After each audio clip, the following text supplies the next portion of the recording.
ಇಲ್ಲಿ ನಾವು ಲಾ of refraction ನೋಡ್ತಾ ಇದ್ದೀವಿ. ಈ ಲಾ ಆಫ್ ರಿಫ್ಲೆಕ್ಷನ್ ಇದೆಯಲ್ಲ, ಅದೇ ರೀತಿಯಲ್ಲಿ ಲಾ ಆಫ್ ರಿಫ್ರಾಕ್ಷನ್ ಕೂಡ.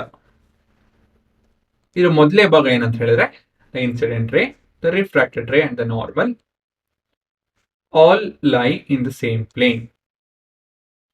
ಹೇಗೆ ನಾವು second part of the law of reflection ನೋಡಿದ್ರೆ, ಅದ್ರಲ್ಲಿ ಏನಂತ ಹೇಳಿ ನೋಡಿದ್ರೆ, ದ ಇನ್ಸಿಡೆಂಟ್ ರೇ, ದ ರಿಫ್ಲೆಕ್ಟೆಡ್ ರೇ ಅಂಡ್ ದ ನಾರ್ಮಲ್, ಈ ಮೂರನ್ನು ಒಂದೇ ಪ್ಲೇನ್ ಅಲ್ಲಿ ಇರುತ್ತೆ ಅಂತ ಹೇಳಿ.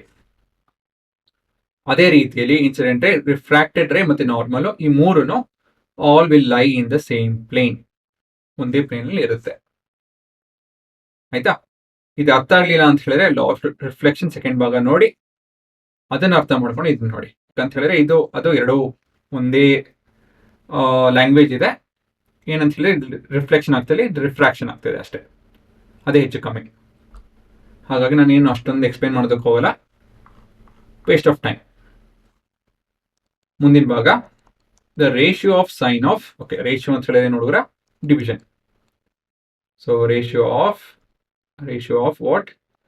Sign of angle of incidence ಅಂತ ಹೇಳಿದ್ರೆ sine of angle of incidence to sine of angle of refraction ಅಂತ ಹೇಳಿದ್ರೆ sine of r is constant is equal to constant ಅಂತ ಹೇಳ್ತಾ ಇದ್ದಾರೆ. ಈ ಸೈನ್ ಅಂತ ಹೇಳಿದ್ರೆ ಏನು ಅಂತ ಗೊತ್ತಿಲ್ಲ ಅಂತ ಹೇಳಿದ್ರೆ ಇದು ನಿಮ್ಮ ಟ್ರಿಗ್ನೋಮೆಟ್ರಿ ಟಾಪಿಕ್ ಅಲ್ಲಿ ಬರುತ್ತೆ, ಸರಿನಾ? ಸೊ ಇಲ್ಲಿ ನೋಡಿ, ಇದು ಟ್ರಿಗ್ನೋಮೆಟ್ರಿ ಅಂತ ಇದೆ, ಅದರಲ್ಲಿ ಆರ್ ರೇಷಿಯೋ ಬರುತ್ತೆ. ಆ ರೇಷಿಯೋಗೆ ಟ್ರಿಗ್ನೋಮೆಟ್ರಿಕ್ ರೇಷಿಯೋ ಅಂತ ಹೇಳ್ತೀವಿ. ಅದು ಮ್ಯಾಥ್ಸ್ ಅಲ್ಲಿ ಬರುತ್ತೆ, ಅದನ್ನ ಕಲ್ತ್ಕೊಂಡು ಇದನ್ನ ಅರ್ಥ ಮಾಡ್ಕೊಬೇಕಾಗುತ್ತೆ, ಇಲ್ಲ ಅಂತ ಹೇಳಿದ್ರೆ ಇದು ಅರ್ಥ ಆಗಲ್ಲ. For the light of a given colour and for a given pair of medium, ಇನ್ನು ಸ್ವಲ್ಪ ಅಚ್ಚುಕಟ್ಟಾಗಿ ಹೊಡಿತೀನಿ. Sine of IE by sin of r is equal to constant for a given pair of light and media is fixed. ಸರಿನಾ? ಲಾ ಏನ್ ಹೇಳ್ತಾ ಇದೆ ಅಂತ ಹೇಳಿದ್ರೆ, ಯಾವ್ದೊಂದು ಲೈಟ್ ತಗೊಂತೀರಾ, ಲೇಸರ್, ರೆಡ್ ಆಗಿರ್ಬೋದು, ಗ್ರೀನ್ ಆಗಿರ್ಬೋದು, ಯಾವ್ದೊಂದು ಲೇಸರ್ ತಗೊಂತೀರಾ, ಆ ಲೇಸರ್ ತಗೊಂಡು ಯಾವ್ದೊಂದು ಮೀಡಿಯಂ ತಗೊಂತೀರಾ, ಮೀಡಿಯಂ 1 ಅಂಡ್ ಮೀಡಿಯಂ 2, ಇಷ್ಟು ಫಿಕ್ಸ್ ಮಾಡ್ತು ಅಂತ ಹೇಳಿದ್ರೆ ನಿಮ್ಮ ಇನ್ಸಿಡೆಂಟ್ ರೇ, ರಿಫ್ರಾಕ್ಟೆಡ್ ರೇ ಸೈನ್ ತಗೊಂತು ಅಂದ್ರೆ ನಾವು ಟ್ರಿಗ್ನೋಮೆಟ್ರಿಕ್ ರೇಷಿಯೋ ತಗೊಂಡ್ರೆ sine of that angle of incidence and sine of angle of refraction for given pair of light and medium, ಇದು ಪ್ರತಿಯೊಂದು ಸಿಚುವೇಶನ್ಗೂ ಇದು ಕಾನ್ಸ್ಟೆಂಟ್ ಆಗಿರುತ್ತೆ, ಅದೇ ವ್ಯಾಲ್ಯೂ ಬರುತ್ತೆ ಅಂತ ಹೇಳಿ. ಇದನ್ನ ಅರ್ಥ ಆಗ್ಲಿಲ್ಲ ಅಂತ ಹೇಳಿದ್ರೆ ಎಕ್ಸಾಂಪಲ್ ತಗೊಳ್ತಾ ಇದೀನಿ ನೋಡಿ. ಇಲ್ಲಿ ನಾನು ರೆಡ್ ಎಂತದಿದೋ ರೆಡ್ ಲೇಸರ್ ತಗೊತಾ ಇದೀನಿ, ಏರ್ ಮತ್ತೆ ಆಯಿಲ್ ಮೀಡಿಯಂ ತಗೊತಾ ಇದೀನಿ. ಆಯ್ತಾ? ಇಲ್ಲೂ ಕೂಡ ರೆಡ್ ಲೇಸರ್, ಏರ್ ಮತ್ತೆ ಆಯಿಲ್ ತಗೊತಾ ಇದೀನಿ, ಸರಿನಾ? ಇಲ್ಲಿ angle of incidence, angle of refraction values ಏನೇನು ಅಂತ ಹೇಳಿ ನೋಡೋದಕ್ಕೆ ನಾನು ಪ್ರೊಟ್ರಾಕ್ಟರ್ ಉಪಯೋಗಿಸ್ತಾ ಇದ್ದೀನಿ. ಸೊ ಇದು ನಿಮ್ಮ ನಾರ್ಮಲ್ ಅಲ್ವಾ?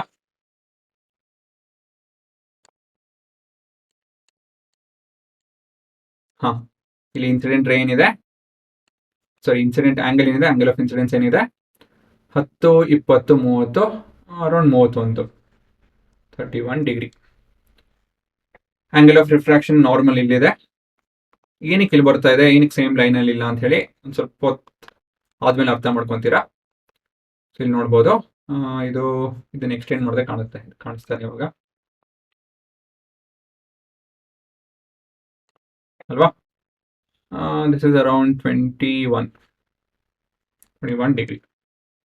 ಸೊ ಇದರ ರೇಷಿಯೋ ತಗೊಂಡ್ರೆ sine of 31 divide by sine of 21 ಏನ್ ಬರುತ್ತೆ ನೋಡೋಣ. 31 sine divided by 21 sine is equal to 1.437, so 1.44 approximately. ಇದೇ ಸೆಟಪ್, ಬಟ್ ನಮ್ಮ ಆಂಗಲ್ ಆಫ್ ಇನ್ಸಿಡೆನ್ಸ್, ರಿಫ್ರಾಕ್ಷನ್ ಬೇರೆ ಬೇರೆ ವ್ಯಾಲ್ಯೂ ಇರುತ್ತೆ ಅಲ್ವಾ? ಸೊ ಇದು ನಿಮ್ಮ ಎಂಥದಿದು ನಾರ್ಮಲ್, ಇಲ್ಲಿ ನಿಮ್ಮ ನಾರ್ಮಲ್ ಅಲ್ವಾ? ಸ್ವಲ್ಪ ಎರೇಸ್ ಮಾಡೋಣ.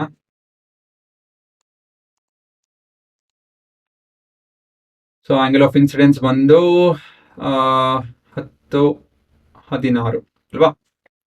So this is your 16 degree. ಇದನ್ನ ಎಕ್ಸ್ಟೆಂಡ್ ಮಾಡಬೇಕು ನೋಡೋದಕ್ಕೆ. ಇದು ಅರೌಂಡ್ 11 ಡಿಗ್ರಿ. ಸರಿನಾ? ಪ್ರಾಕ್ಟಿಕಲೇ ತಗೊಂತ ಇದೀನಿ, ನಾನೇನು ಮೋಸ ಮಾಡ್ತಿಲ್ಲ ಆಯ್ತಾ? ನೀವು ನೋಡ್ಬೋದು. sin of 16 divide by sin of 11. ಸರಿ ತಾನೆ? ಸೊ ಏನು ಮೋಸ ಮಾಡಿಲ್ಲ. ಅದೇ ವ್ಯಾಲ್ಯೂಸ್, ಏನೇನು ವ್ಯಾಲ್ಯೂಸ್ ಅಲ್ಲಿ ಬರ್ತಾ ಇದೆ ಅಂತ ತಗೊಂತ ಇದೀನಿ. 16 sin divide by 11 sin is equal to, ಇಲ್ಲೂ ಕೂಡ ನೋಡ್ಬೋದು ಅಪ್ರಾಕ್ಸಿಮೇಟ್ಲಿ 1.4445 ಅಂತ ಇದೆ. ಸೊ ಅಪ್ರಾಕ್ಸಿಮೇಟ್ಲಿ 1.44 ಅಂತ ಹೇಳಿ ಬರೀಬಹುದು. ನೋಡಿ ಇಲ್ಲಿ ಈ ವ್ಯಾಲ್ಯೂ ಒಂದೇನೆ ಅಲ್ವಾ? So this is what the law is talking about. ಇದನ್ನೇ ಹೇಳ್ತಾರೆ ಲಾ. ಇದಕ್ಕೆ ನಾವು ಸ್ನೆಲ್ಸ್ ಲಾ ಆಫ್ ರಿಫ್ರಾಕ್ಷನ್ ಅಂತ ಕೂಡ ಹೇಳ್ತೀವಿ. ಸರಿನಾ? So this are your law of refraction. First law ಅಂತ ಏನು ಅಷ್ಟೊಂದೇನು ಅಟ್ಟೆಕೊಂಡು ಉಪಯೋಗಕ್ಕಿಲ್ಲ ಅಂತ ಹೇಳ್ಬೋದು. Second law important. So pass ಮಾಡ್ಕೊಂಡು ಬರ್ಕೊಂಬಿಡಿ.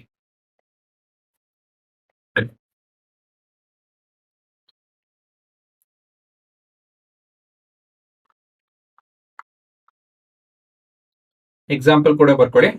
ಒಂದು ನಿಮಿಷ. ಈ ಎಕ್ಸಾಂಪಲ್ ಕೂಡ ಬರ್ಕೊಳ್ಳಿ.